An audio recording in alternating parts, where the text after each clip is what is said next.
What happens when a duchess walks onto one of late night's biggest stages expecting royal treatment, only to discover that American television doesn't bow to anyone? In just 35 seconds of heated back and forth, a simple question about public service would ignite a firestorm that would end with security escorting a former royal off the set of The Late Show. The audience had no idea what they were about to witness. They settled into their seats, expecting the usual promotional interview, the kind of polite conversation that happens 1,000 times a year on talk shows across America. Stephen Colbert, known for his sharp wit but generally respectful approach to guests, had prepared what seemed like a straightforward conversation. But from the moment Meghan Markle walked onto that stage, the energy felt different. The applause was warm as she made her entrance, waving to the crowd with that familiar smile. She sat down across from Colbert, adjusting herself in the chair with an air of confidence. The first few minutes went exactly as expected.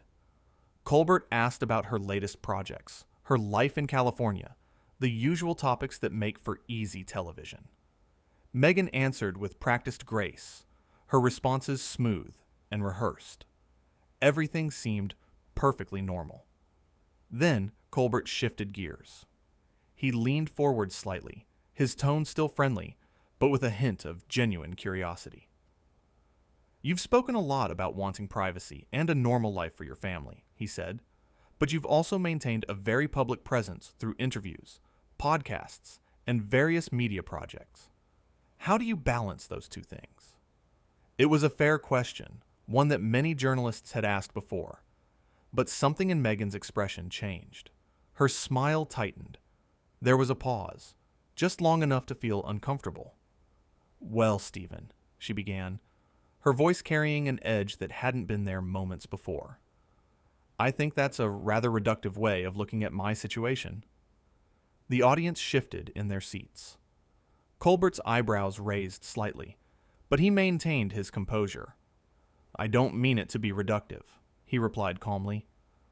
"I'm just trying to understand the distinction you're making between privacy and public engagement." Meghan's posture stiffened.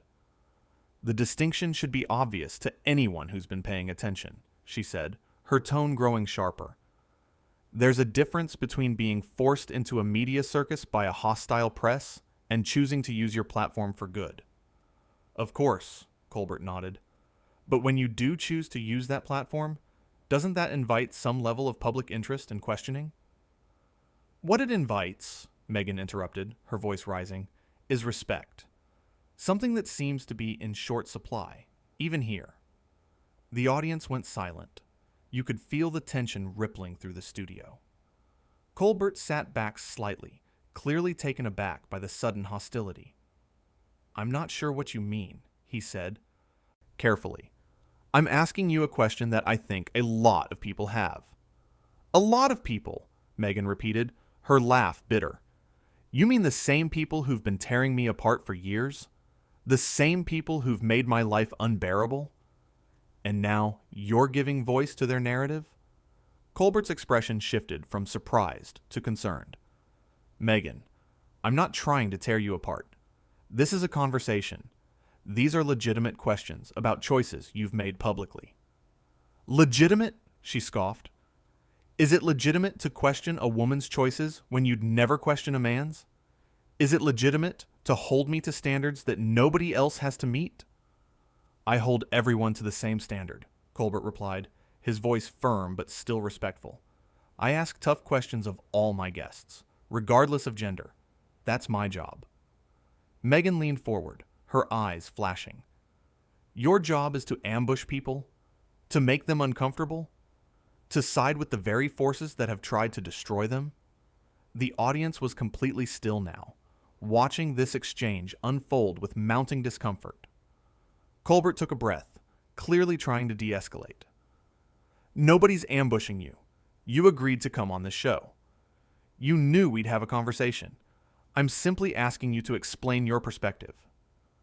"My perspective," Meghan said, her voice dripping with contempt, is that I'm sitting here being interrogated by someone who clearly has no idea what I've been through.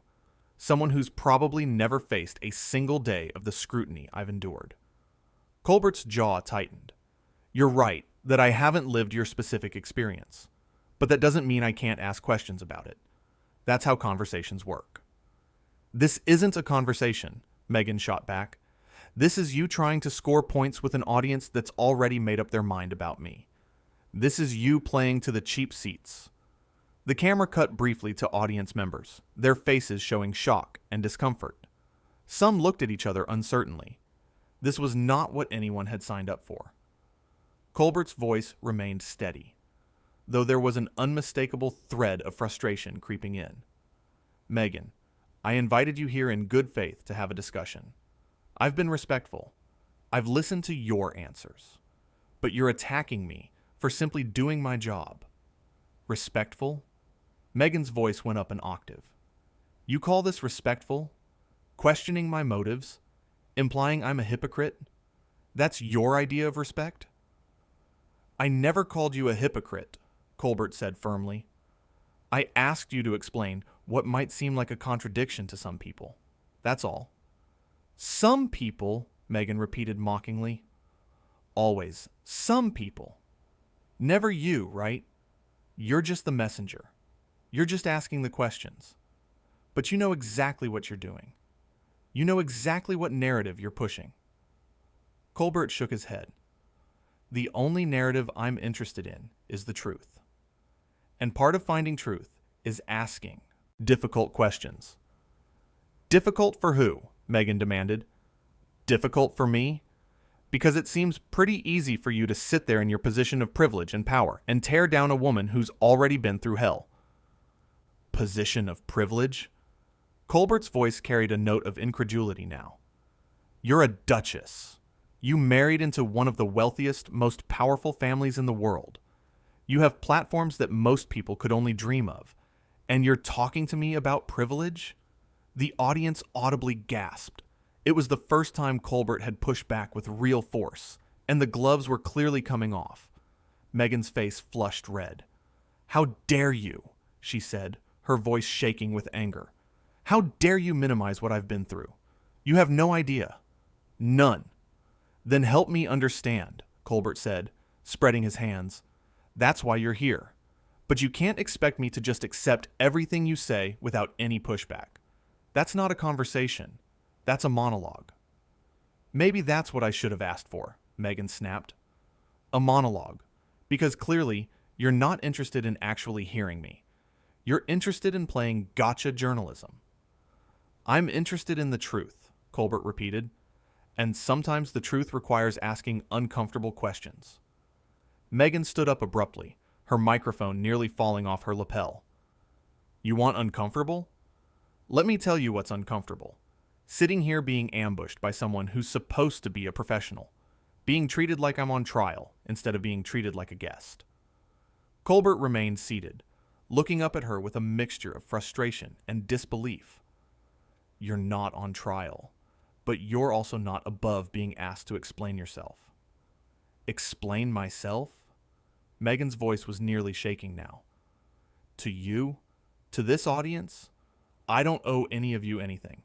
I came here as a courtesy, and this is how I'm treated?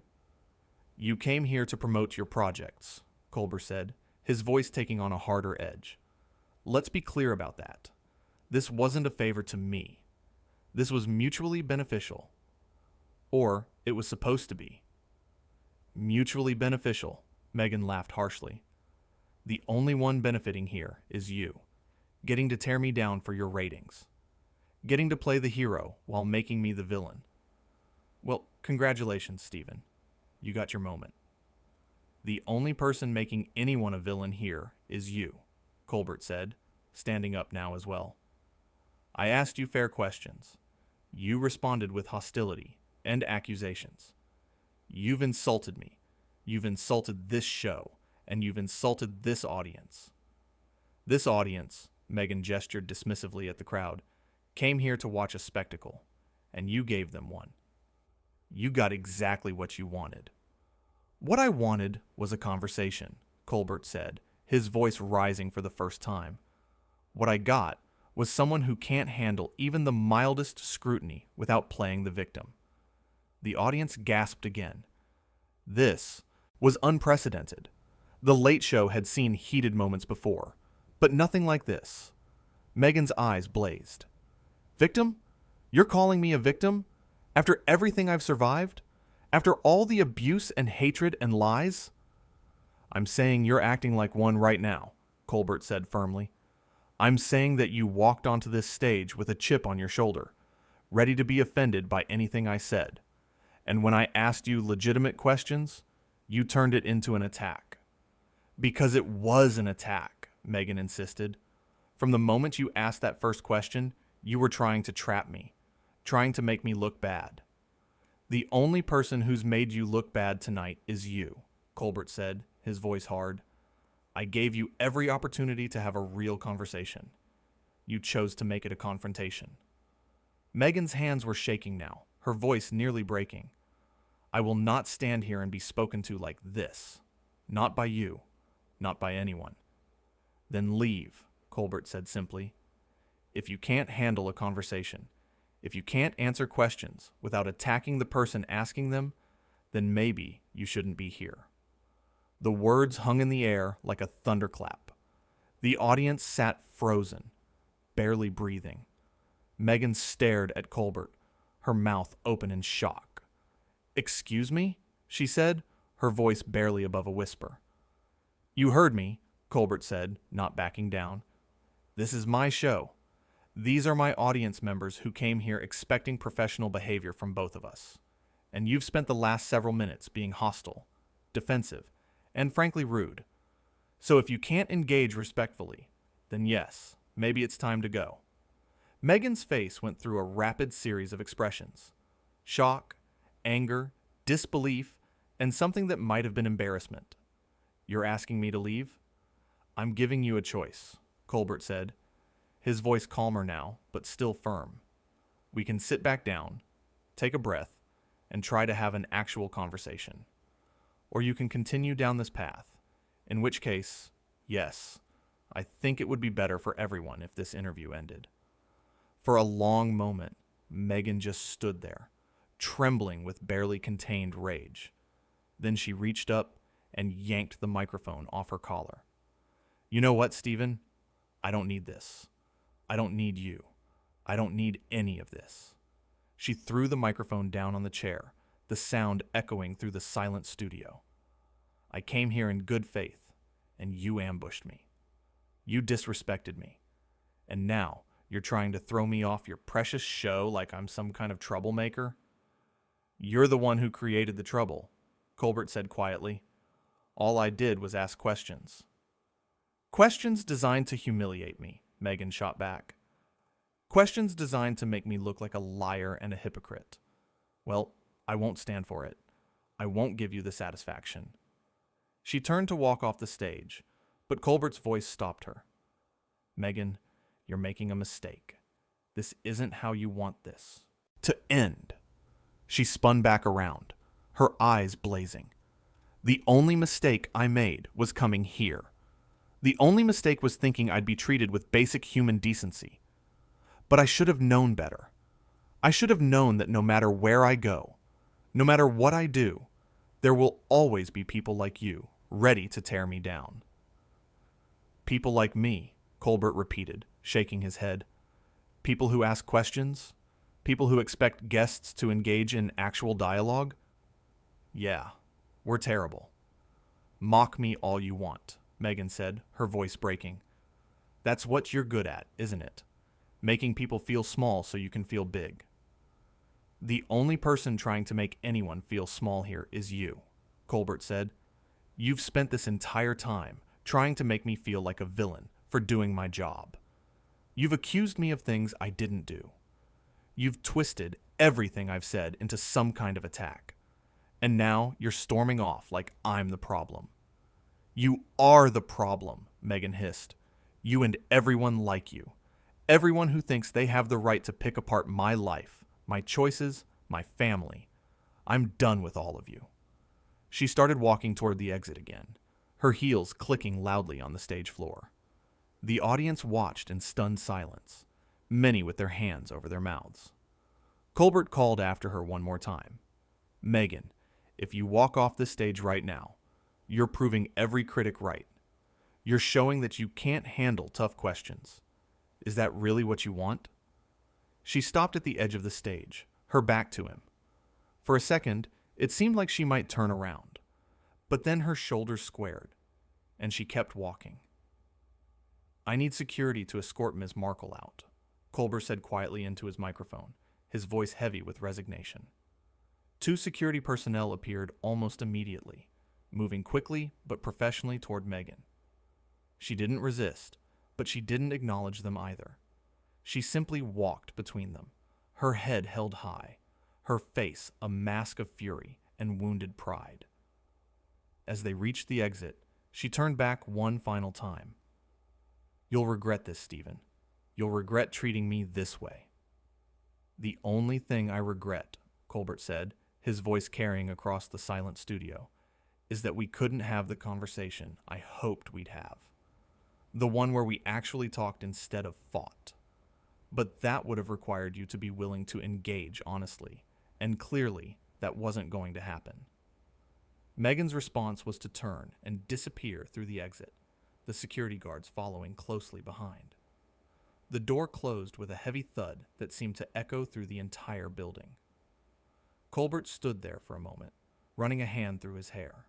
He looked out at the audience, hundreds of faces staring back at him in shock. "Well," he said finally, his voice tired, "that was not how I saw this evening going." A few nervous laughs rippled through the crowd. Colbert walked back to his desk and sat down heavily. "You know, folks, I've been doing this job for a long time. I've interviewed presidents, celebrities, activists, authors, and everyone in between. And I've always tried to approach every conversation with respect and genuine curiosity." He paused, gathering his thoughts. "But I've also always believed that respect goes both ways. It means listening to each other. It means being willing to explain your positions when questioned. It means not assuming that every question is an attack." The audience was listening intently now, the shock beginning to wear off. "I asked Meghan Markle fair questions tonight. Questions that a lot of people have. Questions about her choices, about how she reconciles different parts of her public narrative. And instead of engaging with those questions, she chose to see them as attacks. She chose to make me the enemy." Colbert's voice was steady now, firm. "I don't think I'm the enemy. I don't think asking questions makes anyone the enemy. And I don't think that someone's past struggles, no matter how real or painful, give them a free pass from ever having to explain themselves." He looked directly at the camera. "What you witnessed here tonight was someone who couldn't handle being challenged. Someone who expected to walk onto this stage and be given a platform with no pushback whatsoever. And when that didn't happen, when she was asked to engage in actual dialogue, she fell apart." The audience was completely silent again, hanging on every word. "I want to be clear about something," Colbert continued. "I have sympathy for what Meghan has been through. I don't doubt that she's faced real harassment and real pain. But that doesn't mean she gets to come on my show and attack me for asking reasonable questions. It doesn't mean she gets to insult me, insult this show, and insult all of you without consequences." He gestured to the empty chair across from him. She had every opportunity to turn this around, every opportunity to take a breath, to reset, to actually have the conversation we both supposedly wanted. But she chose confrontation over conversation. She chose to be the victim instead of being a participant. Colbert sighed, shaking his head. And ultimately, she chose to leave rather than engage. That tells you everything you need to know. The studio was so quiet you could hear the cameras moving. Colbert looked down at his desk, then back up at the audience. "I've never had to ask security to escort a guest out before. That's a first for me, and honestly, I hope it's a last. But I stand by it. Because at a certain point, you have to draw a line. At a certain point, you have to say that this behavior isn't acceptable, no matter who you are or what you've been through. He stood up from his desk and walked to the front of the stage. Thank you all for being here tonight. Thank you for witnessing what just happened. And thank you for understanding that sometimes the most respectful thing you can do is refuse to accept disrespect. The audience erupted into applause, loud and sustained.